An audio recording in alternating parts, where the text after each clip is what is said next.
Hello friends, welcome back. आज के इस एनालिसिस वीडियो में हम लोग बात करने वाले हैं स्टेरलाइट टेक्नोलॉजी शेयर के ऊपर।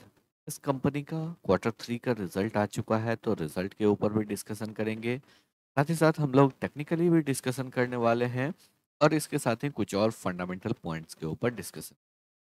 वीडियो काफ़ी इंटरेस्टिंग होने वाला है, आराम से लास्ट तक देखिएगा जिससे को भी सभी पॉइंट्स अच्छे से क्लियर हो जाए। इन केस अगर आप चाहते हैं कि इस स्टॉक के ऊपर एनालिसिस वीडियो आए तो उस स्टॉक का नाम आप कमेंट सेक्शन में पोस्ट कर सकते हैं। आने वाले वीडियोस में हम लोग उन सभी स्टॉक्स को कवर करने की कोशिश करेंगे। और अगर अभी तक आप लोगों ने चैनल को सब्सक्राइब नहीं किया है तो चैनल को सब्सक्राइब कर लीजिए। साथ ही साथ अगर अभी तक आप लोग टेलीग्राम ग्रुप या फिर ट्विटर हैंडल से नहीं जुड़े हैं तो जुड़ जाइए। डिस्क्रिप्शन बॉक्स में आपको लिंक मिल जाएगा। चलिए बात करते हैं स्टरलाइट टेक्नोलॉजी शेयर के ऊपर। इस स्टॉक में अगर देखेंगे, इस स्टॉक में आज हम लोगों को तकरीबन 2.25% का एक अच्छा तेजी देखने को मिला। इनिशियली अगर हम लोग यहाँ पे देखेंगे तो गैप अप ओपन हुआ था, उसके बाद प्रीवियस क्लोजिंग प्राइस को रीटेस्ट किया। उसके बाद अगेन एक अच्छा बाउंस आया, काफ़ी टाइम तक जो है स्टॉक एक रेंज में ट्रेड करा और फाइनली ब्रेकआउट होके स्टॉक ऊपर के लेवल पे क्लोज दिया। तो एक अच्छा तेजी आज के सेशन में देखने को मिला, जहां मार्केट में गिरावट देखने को मिल रहा था। स्टरलाइट टेक्नोलॉजी आज स्ट्रांगली क्लोज हुआ है। प्रीवियस 5 ट्रेडिंग सेशन की अगर बात करेंगे तो स्टॉक जो है तकरीबन 1.85% के तेजी के साथ 5 डेज के हाई पे ट्रेड कर रहा है। लेकिन अगर हम लोग यहाँ पे लास्ट 1 मंथ की बात करेंगे तो स्टॉक जो है 7.5% के निगेटिव रिटर्न के साथ ट्रेड कर रहा है। और अगर हम लोग यहाँ पे लास्ट 1 ईयर की बात करेंगे तो स्टॉक 22.3% के निगेटिव रिटर्न के साथ ट्रेड कर रहा है। यानी कि अगर 1 साल पहले आप लोगों ने पैसा यहाँ पे लगाया, इस स्टॉक में लगाया होगा, तो फिर आपका रिटर्न ही यहाँ पे निगेटिव होगा। तो आगे इस स्टॉक में हम लोगों को क्या करना चाहिए, तो चलिए इन सभी पॉइंट्स के ऊपर डिस्कशन को स्टार्ट करें। सबसे पहले हम लोग बात करेंगे कंपनी के क्वार्टर 3 के रिजल्ट के ऊपर। लेकिन रिजल्ट पे आगे बढ़ने से पहले हम लोग कुछ इंपॉर्टेंट अपडेट्स को देख लेते हैं जो कि कंपनी के द्वारा दिया गया है। कंपनी का रिजल्ट आया, रिजल्ट के ऊपर तो हम लोग डिटेल में डिस्कशन करेंगे ही। पहले अगर यहाँ पे हम लोग देखेंगे तो कंपनी का ऑर्डर बुक जो है वो 9,150 करोड़ का ऑर्डर बुक अभी भी कंपनी के पास है। बेसिकली 3 वर्टिकल्स में कंपनी काम करता है: ऑप्टिकल नेटवर्किंग, ग्लोबल सर्विसेज और डिजिटल।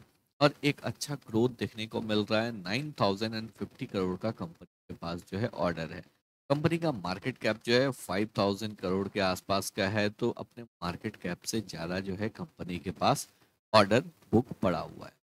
कंपनी के बिजनेस के ऊपर अगर बात करेंगे, ऑप्टिकल नेटवर्क बिजनेस जो है, जो कि ऑप्टिकल नेटवर्किंग है, यहाँ पे जो है आपको 8% का ईयर ऑन ईयर बेसिस पे टॉप लाइन ग्रोथ देखने को मिला। साथ ही साथ जो है आपको इबिटा भी यहाँ पे इम्प्रूव हुआ है, जो कि आगे चल के हम लोग कंपनी के ऊपर बात करेंगे। यहाँ पे जो है सिग्निफिकेंट विन देखने को मिला है कंपनी के अलग अलग जोग्राफिकल एरिया से, जहाँ पे कि यूएस और यूरोप से आपको एक अच्छा कॉन्ट्रैक्ट विन देखने को मिला है। इसके साथ ही अगर बात करेंगे तो यूरोप में जो है रेलवे सेक्टर में एक अच्छा कॉन्ट्रैक्ट कंपनी को मिला है। और फिक्स्ड वायरलेस एक्सेस सेगमेंट में जो है आपको इंडिया में कंपनी को एक अच्छा कॉन्ट्रैक्ट देखने को मिला है। तो कंपनी का जो है अलग अलग कंटिनेंट में अलग अलग जगह पे 10 मैन्युफैक्चरिंग प्लांट है, जिससे कि इस कंपनी को ग्रोथ देखने को मिल सकता है। और इस सेक्टर में जो ग्रोथ आएगा उसका सीधा सीधा बेनिफिशियरी जो है आपको यहाँ पे कंपनी बन सकता है। आगे कुछ और अगर हम लोग इम्पोर्टेंट पॉइंट्स के ऊपर बात करेंगे तो फिर हम लोगों को यहाँ पे कुछ और इस बिजनेस के बारे में कुछ इम्पोर्टेंट इंफॉर्मेशन देखने को मिलेगा। तो चलिए यहाँ पे हम लोग बात करते हैं। यहाँ पे अगर देखेंगे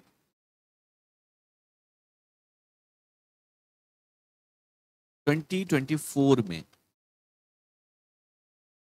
2024 में जो है ये आपको एक्सपेक्टेड था।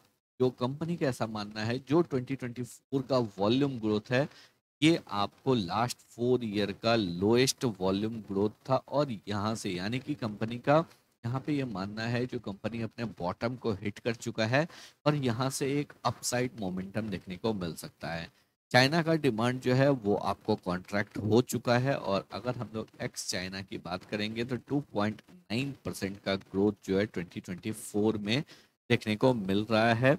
और डेटा सेंटर का डिमांड जो है वो लगातार आपको ग्रो कर रहा है, जिसका सीधा सीधा बेनिफिशियरी ये कंपनी होने वाला है। फ्यूचर आउटलुक की अगर हम लोग बात करेंगे तो वर्ल्ड का डिमांड एक्स चाइना 8.5% होने वाला है मिड टर्म में, यानी कि जो यहाँ पे आपको 2.9% का 2024 में था वो यहाँ पे 8.5% का होने वाला है। ऑलमोस्ट 3 टाइम्स का ग्रोथ जो है हम लोगों को यहाँ पे देखने को मिल सकता है। नॉर्थ अमेरिका में 11.9% का ग्रोथ हो सकता है 2025 में, और मिड टर्म में अगर बात करेंगे तो 14.2% का ग्रोथ हम लोगों को देखने को मिल सकता है। ये एक इम्पॉर्टेंट फिगर है जिसका कि ये कंपनी शानदार डायरेक्ट बेनिफिशियरी हो। चलिए अब हम लोग क्वार्टरली रिजल्ट के ऊपर बात कर लेते हैं। यहाँ पे अगर हम लोग क्वार्टरली रिजल्ट के ऊपर बात करेंगे तो 1261 करोड़ का रेवेन्यू क्लियरली अगर यहाँ पे देखेंगे तो ईयर ऑन ईयर बेसिस पे हम लोग को सेल्स में डी ग्रोथ देखने को मिल रहा है। लेकिन यहाँ पे कंपनी जो है एबिटा मार्जिन इम्प्रूव हुआ है, जो 7% का एबिटा मार्जिन था वो 10% का हो गया है, यानी कि ईयर ऑन ईयर बेसिस पे ग्रोथ देखने को मिल रहा है। क्वार्टर ऑन क्वार्टर बेसिस पे ये फ्लैट है। अगर हम लोग यहाँ पे कंपनी की ओवरऑल प्रॉफिट की बात करेंगे तो जहाँ पे कंपनी ने 9 करोड़ का लॉस किया था उसके अगेंस्ट में 25 करोड़ का लॉस देखने को मिल रहा है, यानी कि यहाँ पे जो है 25 करोड़ से कंपनी ने अपने लॉस को कम किया है और धीरे धीरे वापस से जो है प्रॉफिट की ओर जा सकता है, क्योंकि अगर EBITDA मार्जिन इम्प्रूव होता है तो डेफिनेटली इसका इफेक्ट जो है कंपनी के नेट प्रॉफिट पे होने वाला है। अगर हम लोग कंपनी के मार्केट कैप के ऊपर बात करेंगे 5442 करोड़ का मार्केट कैप है। 9050 करोड़ का कंपनी के पास ऑर्डर बुक है, जो यहाँ पे return on capital employed, return on equity, return on invested capital, asset turnover ratio, ये चारों ही फैक्टर जो अभी वीक दिख रहे हैं यहाँ पे इम्प्रूव हो सकता है। इम्प्रूव इस वजह से हो सकता है क्योंकि कंपनी के पास एक अच्छा ऑर्डर बुक भी है और साथ ही साथ अगर EBITDA मार्जिन इम्प्रूव होता है तो डेफिनेटली इन सभी पैरामीटर्स में हम लोगों को एक अच्छा इम्प्रूवमेंट देखने को मिल सकता है। चलिए अब हम लोग बात करते हैं कंपनी के टेक्निकल्स के ऊपर। यहाँ पे हम लोग वीकली चार्ट के ऊपर आ जाते हैं क्योंकि वीकली कैंडल क्लोज हो चुका है। अगर वीकली बेसिस पे यहाँ पे हम लोग देखेंगे तो स्टॉक जो है लगातार आपको अंडर परफॉर्म कर रहा है, लगातार स्टॉक में गिरावट देखने को मिल। मंथली बेसिस पे भी अगर आप देखेंगे तो क्लियरली स्टॉक ने अपना ऑल टाइम हाई लगाया था in the year 2018 January month, यानी कि ठीक 7 साल पहले स्टॉक ने अपना ऑल टाइम हाई लगाया था और इस कंपनी का जो ऑल टाइम हाई था वो 415 का था। उसके बाद से लगातार स्टॉक में गिरावट देखने को मिला, अगेन बाउंस बैक हुआ, वापस से यहाँ पे गिरावट देखने को मिल। अभी अगर देखेंगे तो नीचे की साइड से स्टॉक जो है एक ट्रेंड लाइन का सपोर्ट ले रहा है और अप साइड से ट्रेंड लाइन का रेसिस्टेंस। तो इस स्टॉक में जो है एक अच्छा साइड मोमेंटम तभी देखने को मिलेगा जब स्टॉक जो है इस ट्रेंड को ब्रेकआउट करे, यानी कि एटलीस्ट जो है स्टॉक को 150 के बैरियर को क्रॉस करना पड़ेगा टेक्निकली, तभी हम लोगों को इस स्टॉक में जो है एक अच्छा तेजी देखने को मिल सकता है। तो अगर आपके पास ऑलरेडी स्टॉक है तो आप यहाँ पे होल्ड करके रख सकते हैं, लेकिन अगर आपको फ्रेश पोजीशन बनाना, फ्रेश बाइंग करनी, तो फिर वेट कीजिए और वेट करने के बाद अगर स्टॉक यहाँ पे 150 के लेवल के ऊपर सस्टेन करने लगता है, क्लोज करने लगता है, तो फिर इस स्टॉक को हम लोग बाय कर सकते हैं।